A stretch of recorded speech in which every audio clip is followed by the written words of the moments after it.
പൊതുവിദ്യാഭ്യാസ വകുപ്പും കൈത്തറി വകുപ്പും സംയുക്തമായി നടപ്പിലാക്കുന്ന സൗജന്യ സ്കൂൾ യൂണിഫോം പദ്ധതി അട്ടിമറിക്കപ്പെടുന്നു.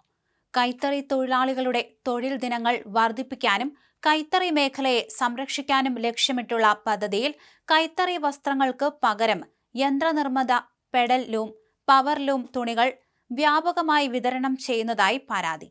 ഈ തട്ടിപ്പിനെതിരെ കർശന നടപടിക്കൊരുങ്ങി ഹാൻഡ്ലൂം ഡയറക്ടറേറ്റ് നിരീക്ഷണം ശക്തമാക്കി.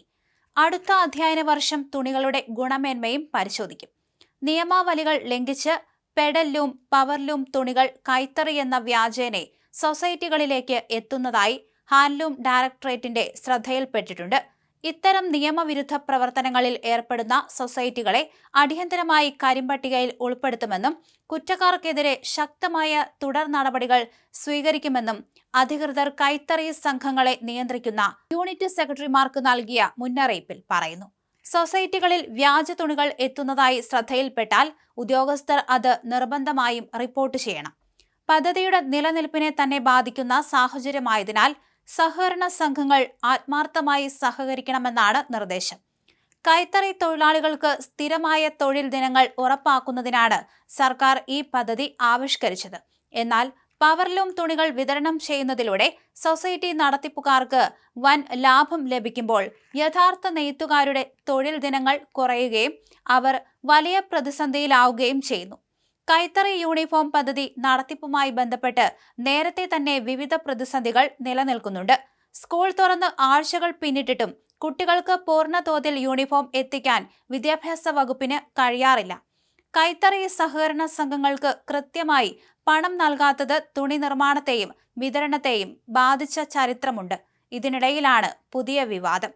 കുട്ടികൾ യൂണിഫോം ഇല്ലാതെ സ്കൂളിലെത്തുന്ന സാഹചര്യത്തിൽ PTA കമ്മിറ്റികളും അധ്യാപകരും പ്രതിഷേധം ഉയർത്തുന്നു. നൂൽ വിതരണത്തിലെ കാലതാമസം കാരണം നേരത്തെ എടുത്ത തീരുമാനങ്ങൾ മാറ്റി ദേശീയ കൈത്തറി വികസന കോർപ്പറേഷൻ വഴിയുള്ള പഴയ വിതരണ രീതിയിലേക്ക് സർക്കാർ മടങ്ങേണ്ടി വന്നിരുന്നു.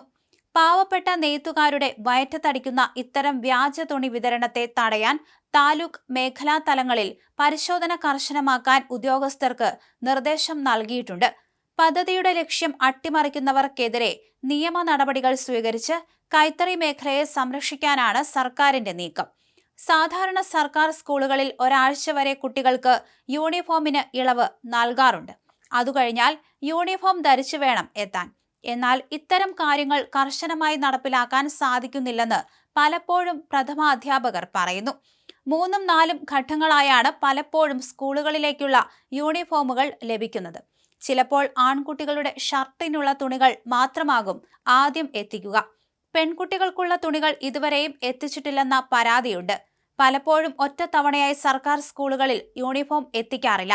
ഇത് പലപ്പോഴും വിവാദമാകും. ഈ അവസരം മുതലെടുത്താണ് യന്ത്രത്തിൽ നെയ്ത്ത് തുണികളും നൽകുന്നത്. ആൺകുട്ടികളുടെ ഷർട്ടിനുള്ള തുണിയാണ് ആദ്യം എത്തിക്കുന്നതെങ്കിൽ ട്രൗസറിനുള്ള തുണികൾ പിന്നീട് എപ്പോഴെങ്കിലുമേ കിട്ടൂ.